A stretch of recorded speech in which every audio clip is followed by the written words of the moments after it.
everyone, thanks for stopping by. I'm Kara Elizabeth, a 3-5 Emotional Manifestor, here to provide you with your weekly energetic weather report via Human Design, a system that combines aspects of astrology, the I Ching, the chakra system, and the Kabbalistic Tree of Life. Now, every human design journey begins with looking up your unique human design chart, and you can do that at www.myhumandesign.com. Transits are the specific energies that are present in the universe at any given moment. I go over the sun and earth, the sun being our main experience and the earth being how we're grounding in it. And each transit tends to hang around for about 6 days. Now, my goal is to provide you with a general cosmic heads up on how you can expect to feel, what you can expect to experience, and how to best navigate your week. So if you're ready to go, let's get started.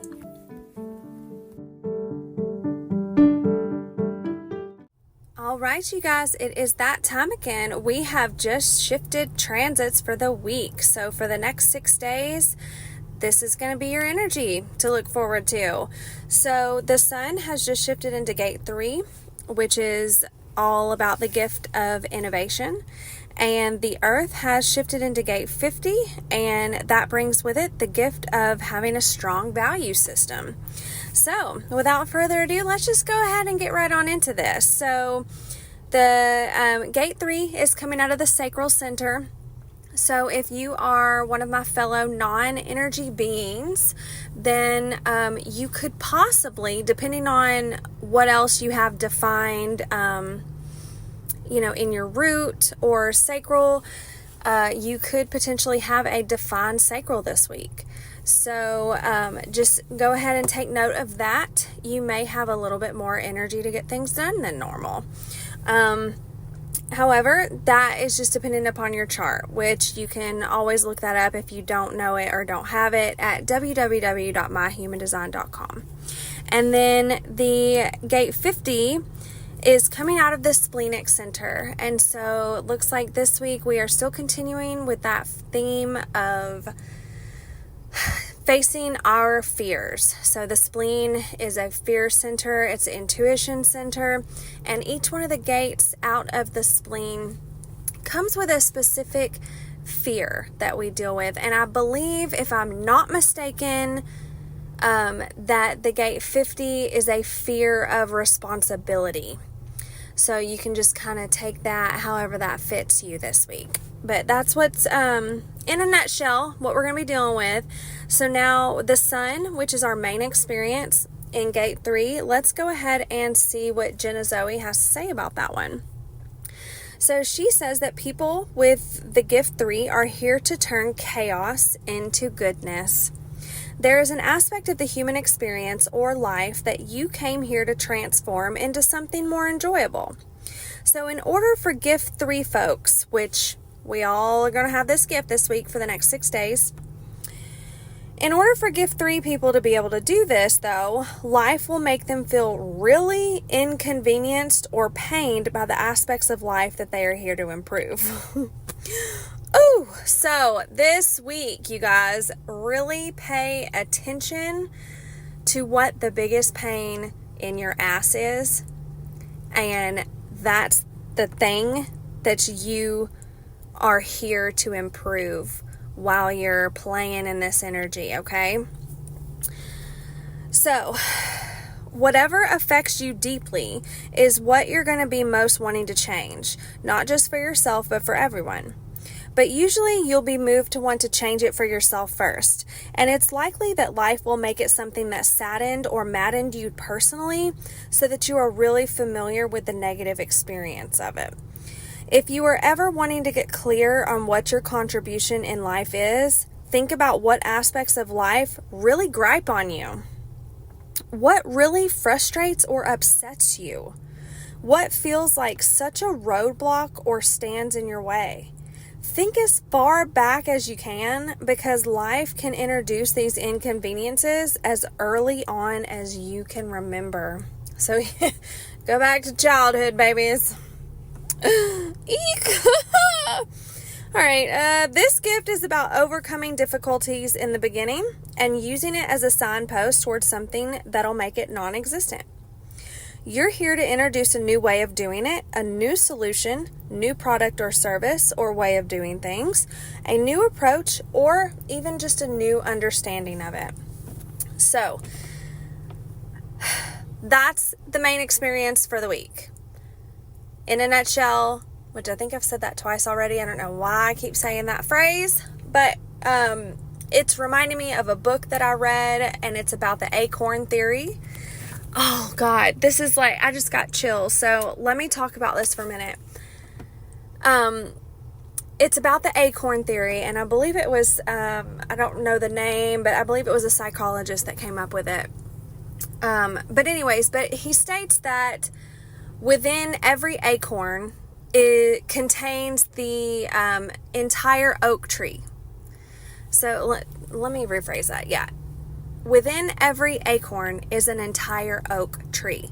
So basically the acorn theory states that from the moment that we are born, so even as children, we contain just the entirety of our being and who we are. So, and that includes like what we're here to do, our life purpose, etc.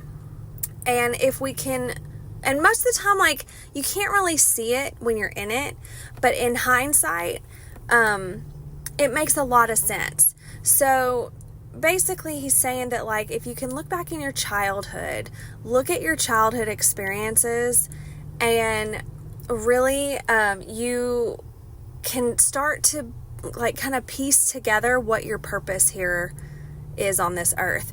And now, of course, like, I'm not saying that we just have like one purpose. I don't really believe that. I believe that we can have multiple purposes. I believe that we can even have an infinite number of purposes. However, just for all intents and purposes of this exercise, kids, and to go along with our main experience for the next 6 days, just think about it like this. Like, go back to childhood, or even just go back to last week. Think about what pisses you off the most, or what types of like experiences that you have had the most of throughout your life. And I guarantee you, your purpose is somewhere wrapped up in that.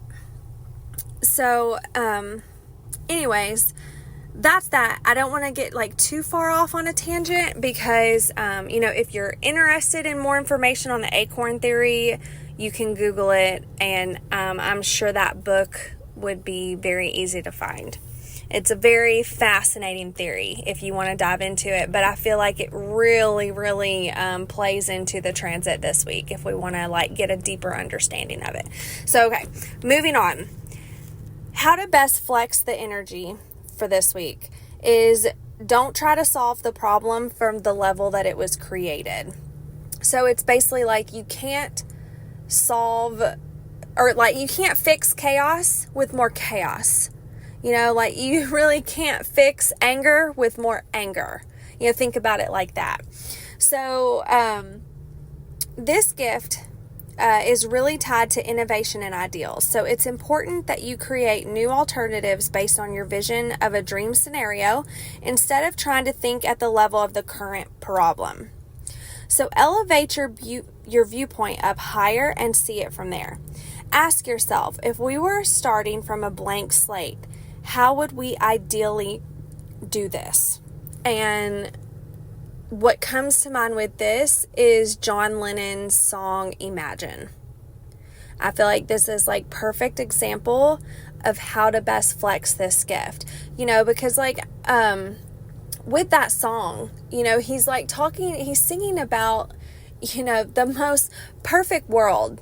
Everyone loving each other, everyone getting along, no fighting, no wars, it's basically us living in almost like a Garden of Eden-like state. So think about it like that. That was the vision of a dream scenario.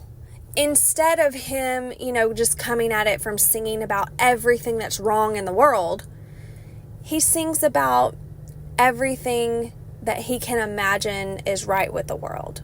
Okay, and I just got chills again. So I feel like I'm on the right track with this, with trying to explain this gate to you guys.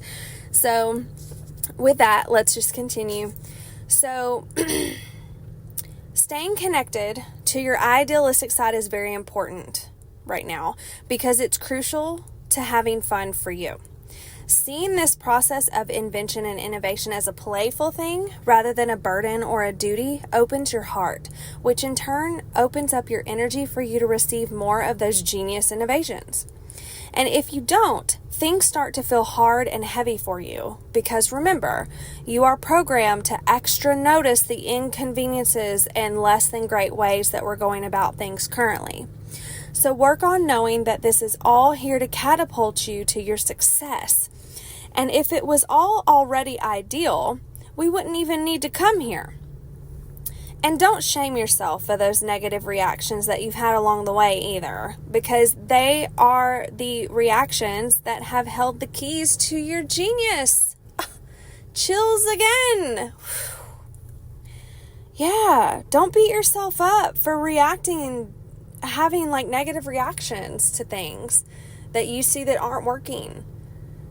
Oh, I love that perspective because that is the key to your genius. One of the keys to your probably many geniuses.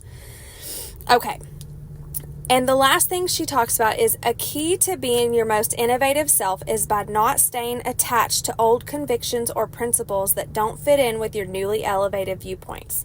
So keep discarding old versions of you, and this will keep elevating you higher and higher. I love that. Oh, love that. Okay, now let's talk about where we can struggle here and how to unblock it if we feel blocked this week.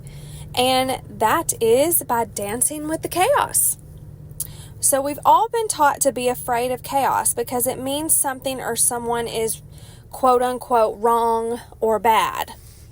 And this can hold you back from being in your genius because ideally, when the gift of the three sees chaos, it looks straight at it because it sees it as an opportunity or portal for invention and innovation. And you may not feel overtly afraid of chaos, but notice the times when you even unconsciously ignore it and just keep moving on or feel powerless over it. Negative things that happen make you far from a victim.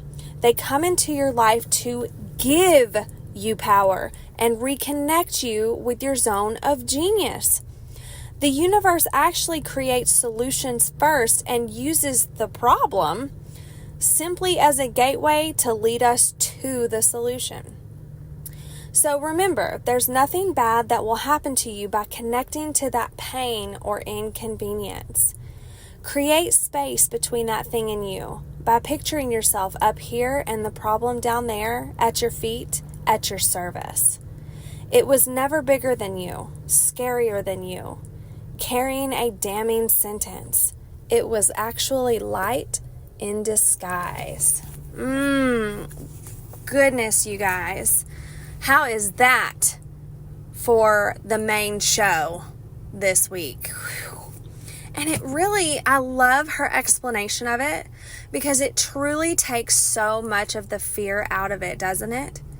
You know, it just, because I'm definitely one of those people. You know, when I saw that this gate was coming in through the transit and I knew that it was the gate of chaos and I knew that chaos was ultimately going to come in for the week, I'm not going to lie, like, I was dreading it. Like, my stomach sank a little bit. So, you know, if yours did too, I'm right there with you.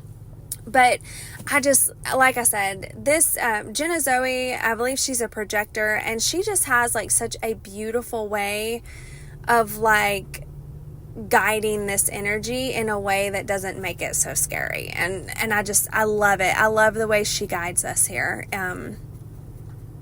Just can't say enough good things about it. But anyways, so that was our sun main experience. Let's go ahead and move on to the gift of gate 50, which is going to be our earth experience. And this is how we're going to be grounding this week. And the gift here is by having a strong value system. And like I said, this one's coming out of the spleen. So this is also a fear center where we can experience a little bit of fear of responsibility come up. So Jenna says that you are born with a strong sense of right and wrong when it comes to human behavior.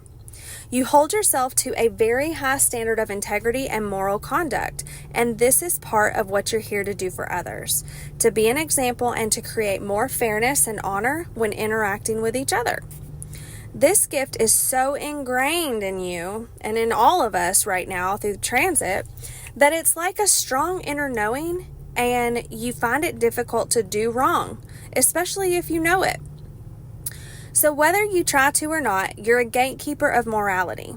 And others who know you already sense a strong moral compass and dedication to fairness, even if they can't put their finger on it. And even though we tend to think of right and wrong as fixed things, they're actually pretty fluid. Different societies at different times in history and different small groups within the wider society all need different value systems that will serve their highest good the best. So this gift is not an intellectual, dogmatic gift based in the mind. It's actually based in intuition, because it's about tuning into what values are serving people and which ones are not at any given time and in any given situation. So with this gift comes a natural diplomacy, because when you're in a group, you're like a gel that makes everyone else get on better together. And usually you don't have to consciously do anything to make this happen. It just happens when you add someone who has moral integrity into a group. Your standards create a template that invites others to rise up.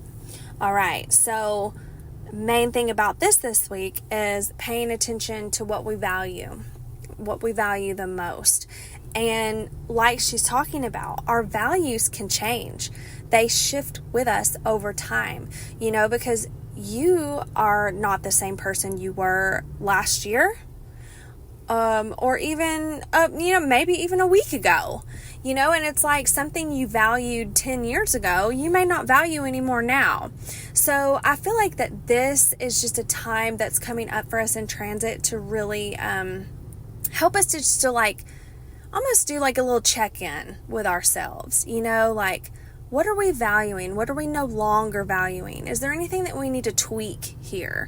And like she talks about, it's a very intuitive gate, with it being coming out of the spleen. So, just really tap into your inner knowing on that, because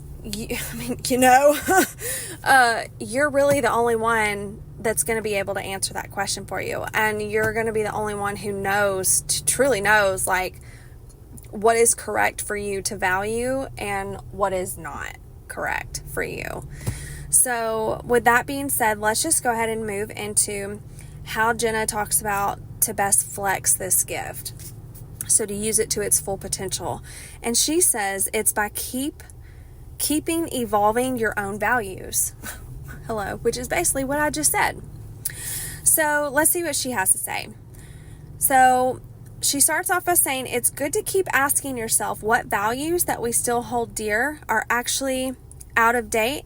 Maybe they were passed down to us from previous generations, but they're no longer relevant or of use. The more you become aware, update, and mold your own value system and stay fluid and open, the more that you'll find yourself in a powerful position in society where you'll have influence over justice for many. And this is because when you get your integrity absolutely on the money, life is going to want to use you to have that gift make the maximum impact. So for example, you want to stay away from rigid thinking like this is always bad or only this is good. The world will tempt you to think in absolutes because it creates a false sense of safety. But actually, to ensure the safety and success of all humans, we need to be much more flexible and assess on a case-by-case basis. So you have to trust that your intuition will always sniff out the outcomes, decisions, and conduct that will benefit everybody in any situation that you find yourself in. And you don't need to pre-decide anything. And then she says you can get preachy if you're called to, but make sure that you're preaching without judgment. And remember, that fairness and morality are not that obvious to others as they are to you. But they are going to be that obvious to all of us this week, though, folks. But they're not going to not get it. Let me read that again. Remember that fairness and morality are not that obvious to others as they are to you. They're not getting it. That's just not where their gifts lie. Okay, I'm glad I read that over because that is a very important statement here. And it's something that I feel like I need to read even again for myself because I have a hard time with this. Remember that fairness and morality are not that obvious to others as they are to you.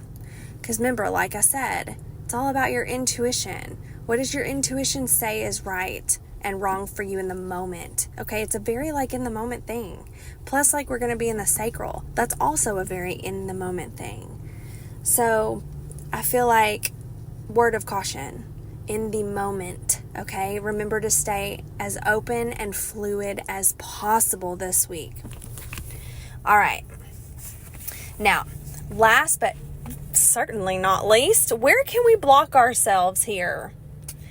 And she says, by fear of responsibility, which is really the fear of being your highest self. Ooh. Okay. With this ability to see right and wrong, you feel a huge, mostly unconscious pressure to be an example and an authority in yourself and also out in the world. And often that is your biggest fear, the responsibility that brings. Oh, gosh, do I feel this. Okay. The responsibility of being a leader. It is real, you guys. It is real. Okay. Life is calling you to own this gift. Grab it by the reins and run with it unapologetically. You were made to be an authority in this life, and it is your duty to share it. If you feel blocked to rise up, realize that being an authority doesn't put you higher than others, just that this is your specific mission. So some questions to help you unblock might be, what do you associate responsibility with? Being judged or criticized? That's what I associate it with. Just, let me read on and then I'll tell you my experience. Okay. Being judged or criticized, being separate or different from others, it weighing hard on your shoulders, and that having power makes you bad. And once you can put your finger on your specific fear around this and look at it for the irrational belief that it is, you can actually start to dissolve it and create more desire to feel the fear, but go ahead and step up regardless. Okay, well, I can tell you right now, my biggest fear that I associate with responsibility is being judged or criticized. Oh God, hands down. There have been a couple of experiences, well, probably more than a couple actually, where it's I put myself out there and as we are all very aware, I feel like by this point, the internet can be a very harsh place, especially for the little internet online critics, that just, oh my God, it's I've just seen it where there's the cutest, most wholesome little reel on Instagram, and there is going to be somebody in those comments criticizing the fucking daylights out of it. Just being rude and hateful. That's the thing I fear most with even having a voice or a platform. That's it for me. But what I'm trying to do, especially by putting my podcast out there on on a platform like I am now with, putting it out there on YouTube, this is super scary for me. But this is what she's talking about, how to unblock yourself, though, is it's okay to be afraid, just as long as you don't let it stop you from taking responsibility for being your highest self. And for me, that's by me showing up as authentically as I possibly can, and speaking on things that are true for me, and not being afraid of the criticism and judgment that can come along with that. It's kind of a given. It's going to happen, like I said, like I've seen so many times. You could literally put out the most wholesome, beautiful, most precious angelic content, and somebody's going to come along and shit on it or criticize it in some way, especially if you have a large following, or it goes viral or something. It's part of the game. And so that's my example here. That's my experience here. And I'm curious to know what you guys how y'all experience it this week too. Be sure to leave it in the comments for me. What came up for you, and also as the week goes on, comment, let me know what you're experiencing. I would love to know, because of course this always shows up a little bit different for everyone. So it depends on where you're at and where you're at. So all right, you guys, but that is it. That's all I got. That is your transit for the week, and I will see you again next week. Bye.